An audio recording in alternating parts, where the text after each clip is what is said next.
आज की इस ऑनलाइन क्लास में आपका स्वागत है।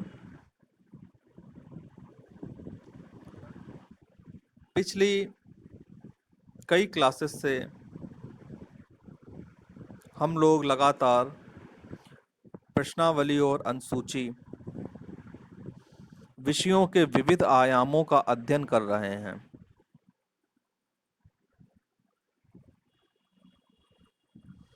पिछली क्लास में आप लोगों को याद होगा कि हम लोगों ने प्रश्नावली और अनुसूची में मूलभूत अंतरों का अध्ययन किया था। आज की इस क्लास में हम अनुसूची के गुण और दोषों का विवेचन करेंगे।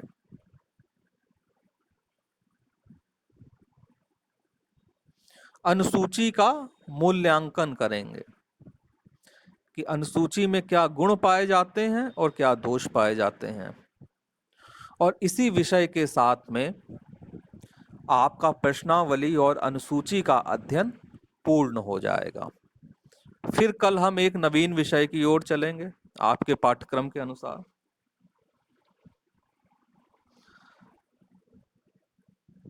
जैसा कि आप लोगों ने विशद अध्ययन किया है और अगर आप लोगों ने उन लेक्चर्स को बार बार सुना है जो उपलब्ध हैं, तो आप स्वयं आज इस स्थिति में होंगे कि आप बता सकते हैं हमें कि अनुसूची के ये गुण हैं और ये दोष हैं। लेकिन अगर आपके मस्तिष्क में कुछ अस्पष्टता है तो उस अस्पष्ट चित्र को सुस्पष्ट करने के लिए मैं यहाँ पे प्रमुख गुणों और प्रमुख दोषों का बिंदुवार विवेचन प्रस्तुत कर रहा हूँ। अनुसूची की बहुत सारी खूबियां बताई गई।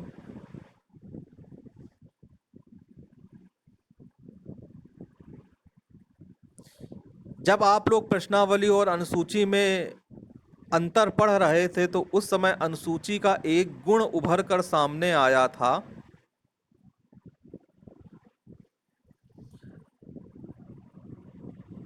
कि अनुसूची द्वारा जो हमें सूचनादाताओं से उत्तर प्राप्त होता है वो अधिक यथार्थ प्राप्त होता है।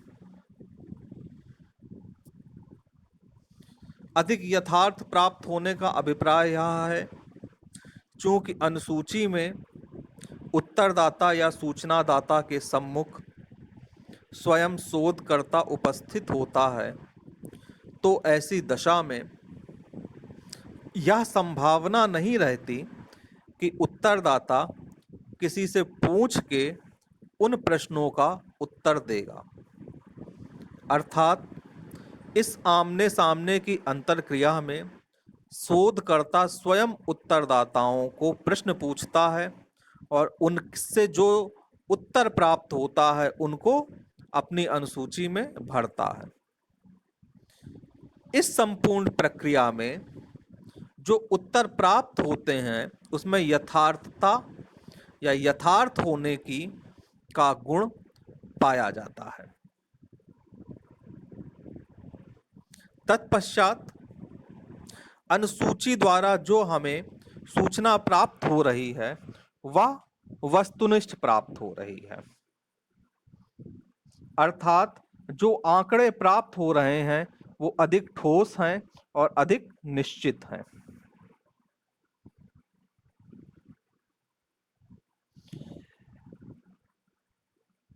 अनुसूची के द्वारा अध्ययन में शुद्धता बढ़ जाती है। क्यों शुद्धता बढ़ जाती है? क्योंकि शोधकर्ता की उपस्थिति होती है, प्रश्न वस्तुनिष्ठ होते हैं। ऐसे ही प्रश्नों को अनुसूची में जगह दी जाती है जिनके उत्तर प्रायः बहुविकल्पीय होते हैं। तो इस तरीके से जब शुद्धता बढ़ती है अनुसूची में, तो फ्लेक्सिबिलिटी यानी कि लचीलापन घट जाता है। ये दोष हो जाएगा, जिसे हम लोग दोष में पुनः सुनेंगे। लेकिन ये याद रखिए कि हमेशा शुद्धता और लचीलापन में प्रायः उल्टा रिलेशन चलता है। जहां शुद्धता बढ़ेगी तो समझ लीजिए लचीलापन घट रहा है, जहां लचीलापन बढ़ेगा वहां पे समझ लीजिए शुद्धता घट जाएगी। अनुसूची का एक प्रमुख गुण यह भी है कि जो हमें अस्पष्ट प्रश्न हैं, हम उन अस्पष्ट प्रश्न को या अस्पष्ट भाषा को सुस्पष्ट कर सकते हैं, क्योंकि जो शोध करता है वह स्वयं उपस्थित है।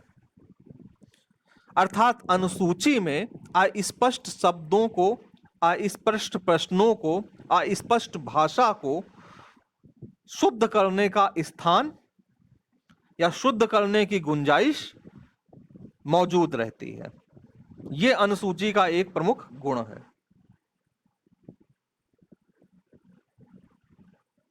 अनुसूची का अगर हम यह देखें, उत्तरदाता के नजरिए से देखें, तो अनुसूची का प्रयोग हम व्यापक रूप से कर सकते हैं। व्यापक रूप से मतलब क्या है कि हम अशिक्षित लोगों के साथ साथ शिक्षित और बच्चों पर भी अनुसूची का प्रयोग कर सकते हैं। इससे अनुसूची के प्रयोग की व्यापकता बढ़ जाती है।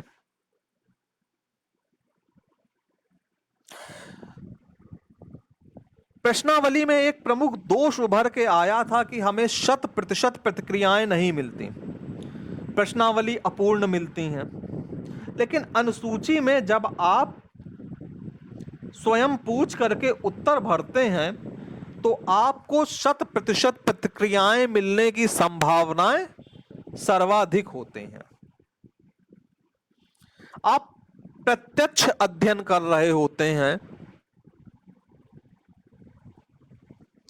इस प्रत्यक्ष अध्ययन में यानी कि आप खुद वहां पे फेस टू फेस इंटरेक्शन कर रहे होते हैं। प्रत्यक्ष अध्ययन होने की वजह से इसकी विश्वसनीयता और वैधता दोनों बढ़ जाती हैं। संक्षेप में देखा जाए तो प्रश्नावली क्या हुई? प्रश्नावली में यथार्थता का गुण पाया गया।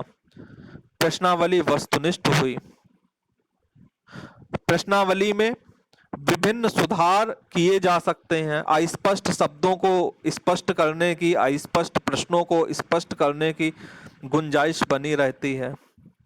अनुसूची का प्रयोग एक व्यापक क्षेत्र, व्यापक जनसंख्या पे किया जा सकता है, यानी कि शिक्षित के साथ साथ अशिक्षित और बच्चों पे भी किया जा सकता है। 100% प्रतिक्रियाएं मिलती हैं।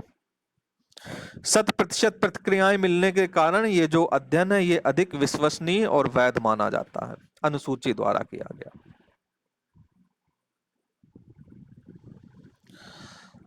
अब यहां पे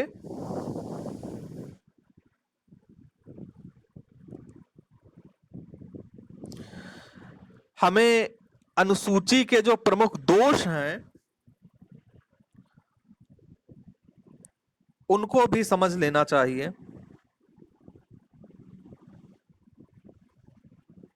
देखिए, अनुसूची का जो सबसे बड़ा दोष उभर के ये आता है कि इसमें समय, श्रम और धन तीनों का अधिक खर्च है। शोधकर्ता को स्वयं जाना पड़ता है सूचनादाता के पास, स्वयं सारी सूचनाएं भरनी पड़ती हैं। यह समय का भी खर्च है, श्रम का भी खर्च है।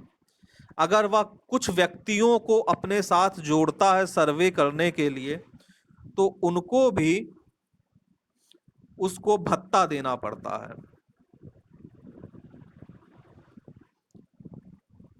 तो इस हिसाब से यह जो विधि है, इस विधि में समय, श्रम और धन तीनों अधिक खर्च होता है।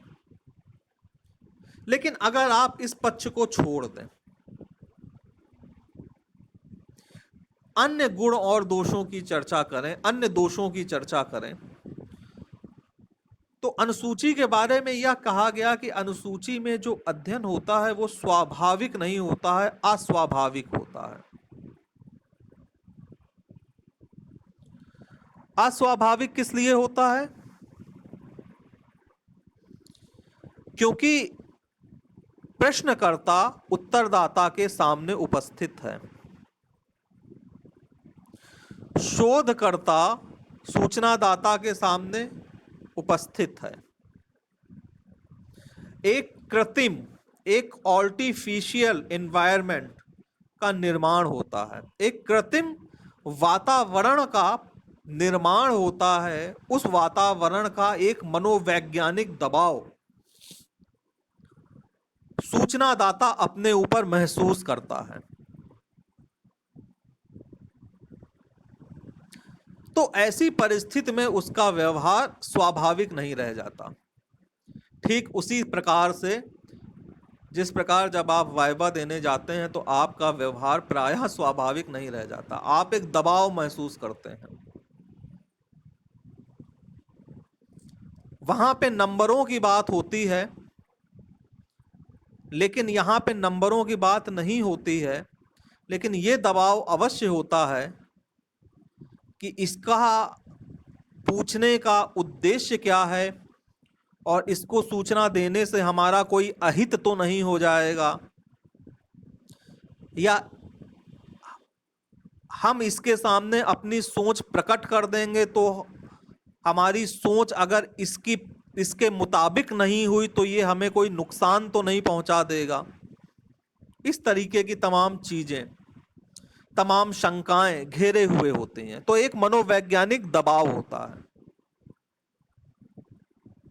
इस मनोवैज्ञानिक दबाव को आप बातचीत के जरिए से प्रारंभ में कम कर सकते हैं,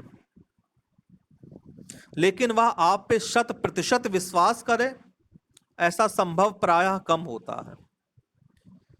तो कृत्रिम वातावरण बन गया, मनोवैज्ञानिक दबाव में उत्तरदाता आ गया उस कृत्रिम वातावरण के, तब फिर वो अपने उत्तर स्वाभाविक कैसे दे पाएगा? तो इसलिए अनुसूची द्वारा किए गए अध्ययन को अस्वाभाविक अध्ययन कहा जाता है। अगला इसका दोष है कि अनुसूची द्वारा अध्ययन का जो प्रसार होता है वह सीमित होता है।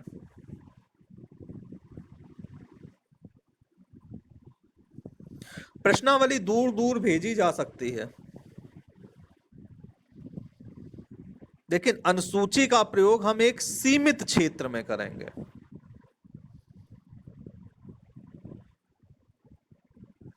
क्यों सीमित क्षेत्र में करेंगे? क्योंकि यहां हम आंकड़ों के संकलन के लिए सूचनादाता और शोधकर्ता के बीच आमने सामने का संबंध आवश्यक होता है।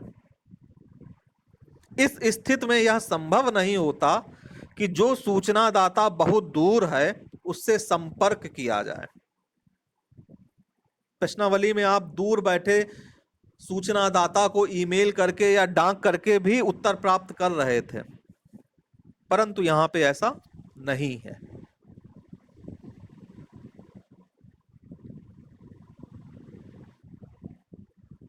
अनुसूची का एक और दोष उभर कर सामने आता है।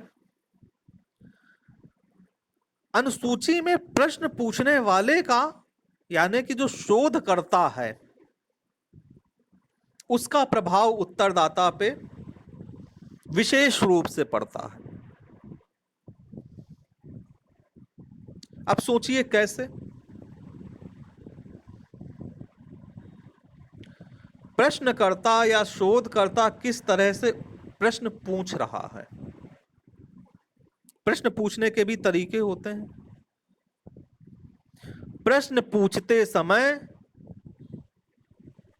उसकी मुखाकृति क्या है, यानी कि फेस एक्सप्रेशन क्या है, चेहरे की भाव भंगिमा कैसी है। आप कुछ पढ़िए कभी, तो जिस तरीके से आप पढ़ते हैं, लिखा हुआ है उस हिसाब से आपके चेहरे पे भी भाव आते और जाते हैं, आपकी भाव भंगिमा बदलती है। तो शोधकर्ता जब प्रश्न पूछ रहा है तो उसकी भाव भंगिमा किस प्रकार की है,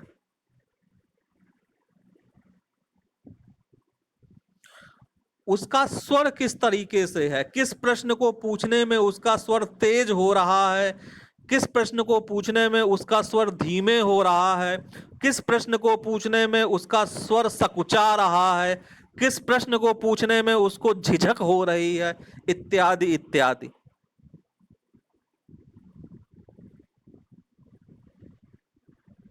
तो ये जितनी विशेषताएं मैंने प्रश्नकर्ता से संबंधित आपको बताई, उन सारी बातों का अनुसूची के संचालन पर प्रभाव पड़ता है और यह एक बहुत दोष उभर के सामने आता है। आपका ये सारा व्यवहार एक तरीके का पक्षपातपूर्ण व्यवहार ही है, तटस्थ व्यवहार के अंतर्गत इसको नहीं रखा जाता। और शोधकर्ता के लिए तटस्थ व्यवहार अनिवार्य है। एक अगला दोष उभर के सामने आता है अनुसूची का, कि ये विस्तृत जनसंख्या के लिए अनुपयुक्त है, इसके लिए जनसंख्या सीमित होनी चाहिए। और इस प्रकार की होनी चाहिए कि वो जनसंख्या सीमित हो और दूर दूर फैली हुई ना हो। दूर दूर फैली हुई जनसंख्या का अध्ययन अनुसूची द्वारा संभव नहीं होता।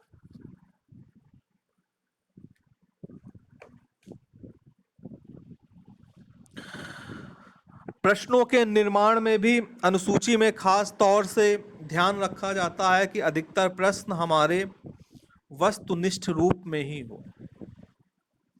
तो ऐसे प्रश्नों को का निर्माण करना खुद में एक कठिन कार्य है। कुल मिला के अगर देखा जाए तो अनुसूची के प्रयोग के लिए एक प्रशिक्षित शोधकर्ता की आवश्यकता होती है, कि उसको शोध कार्य का अनुभव हो, रिसर्च उसमें रचा बसा हो, वो रिसर्च की बारीकियों से वाकिफ हो, वो इस बात से वाकिफ हो कि उसको प्रश्न किस तरह से पूछने हैं, किसी भी सूरत में वह अपना पक्ष सूचनादाता के सामने प्रकट ना करे। अगर इन सारी बातों का ख्याल रखा जाए और जब इन सारी बातों का ख्याल रखा जाता है तो अनुसूची से प्राप्त आंकड़े विश्वसनीय होते हैं और वैध होते हैं। इसी के साथ मैं आज इस विषय को यहीं पे समाप्त करता हूं। अगर आप लोगों को कुछ ना समझ में आया हो तो आप मुझसे पूछ सकते हैं। अनुराधा,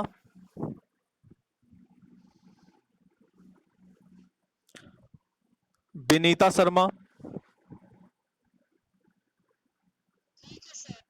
हरिकांत राय,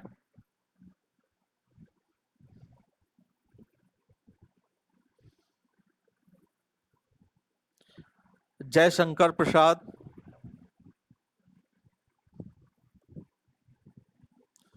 कृष्ण कुमार राय, ठीक, कुमारी बबीता, मधु पांडे,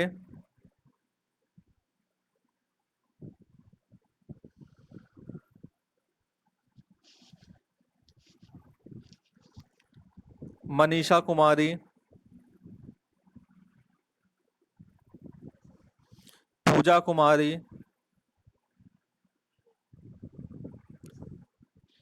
रामानुज, रोशन कुमार, स्वीटी कुमारी, ठीक है, आज के इस विषय को हम यहीं पे समाप्त हो करते हैं। कल हम एक नवीन विषय के साथ पुनः आपके सम्मुख उपस्थित होंगे। तब तक के लिए धन्यवाद।